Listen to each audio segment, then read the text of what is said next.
Hey guys, TJ and Dave here from Gemini Fitness and Combat. This week, bench press. I suck at this. He has dubs. Go for it, coach. All right, so we're going to take you through the fundamentals of the barbell bench press. So I'm going to turn TJ around. He's facing the wrong way on the bench. Turn this way. Okay.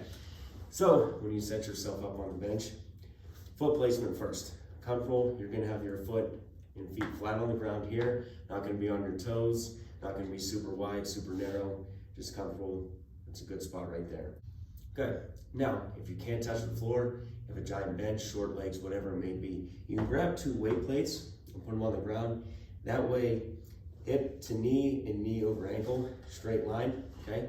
So that's a way to set yourself up so that way you're not compromising yourself for the bench to try and get your feet flat on the ground. Now, as TJ lays down here, his butt's gonna be flat on the bench, his upper back is touching the bench, and the back of his head will also be on the bench, but he's not driving his head down into the bench to try and arch his back. Now, naturally, you will have a little arch in your back. That's normal, as long as you're not over-compromising yourself here. Like that, you're in a good spot. Now, when he goes to grab the bar, there's these markings on the bar.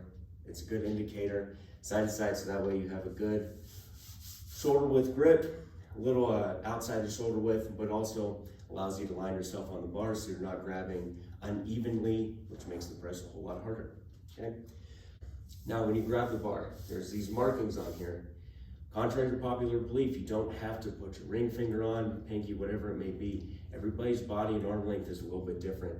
There are indicators so that way you can set your hands up at the same width on each side. That's the purpose of it. Everybody's gonna be a little bit different depending on their body size. Okay, so TJ's got his comfortable grip there, thumbs over top of the bar, and his bar is sitting in the center in the heel of his hand, not up top on his fingers, so he's got a good strong grip on it so the bar's not gonna move. Now, from here, one thing you can't see is the bar is lined up right over his forehead. So as the center, because as he pushes and lifts the bar up above, he's now bringing it so his hands are in line with his shoulders and right around the center of his chest, okay? So now as he goes to move and lower the weight, it's gonna be in a controlled manner. He's gonna drop his elbows down, right toe parallel, take a pause, and then he's gonna press straight back up. Now, going to parallel, what this allows us to do is control the weight. Do one more rep, TJ. Once he gets down here, he's using his muscles to hold and control the weight, pause, and then press back up. Exhale on the way up, okay? So go ahead and put the bar back on the bench, rest up for a second. So now we're told always to go full way, all the way down, bar to the chest.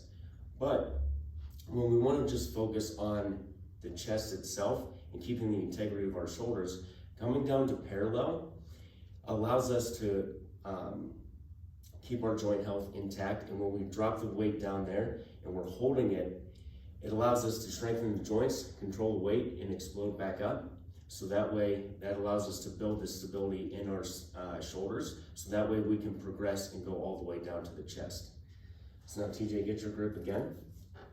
Press up, and we'll do a rep all the way down to the chest. He's gonna control it all the way down, touch his chest, pause, and then breathe and push back up. All right, so on this rep, let me show you some common mistakes. TJ's gonna do it incorrect here as he lowers the bar down. So his elbows, see how they come in tight to his ribs? This puts his elbow and wrist out of line. So now this is not a strong position. This is putting his elbow, shoulder, wrist all in compromised positions. This is not a strong one. So you wanna have your elbows a little out away from your chest. They're not up like a scarecrow. They're somewhere in the middle. This is where he's nice and strong. Now, when you lower the bar down to the chest, don't let it sit there. You still want to bring it down, touch, and then press back up from there. So that way we're not resting at the bottom to catch our breath and then explode up from there. Good.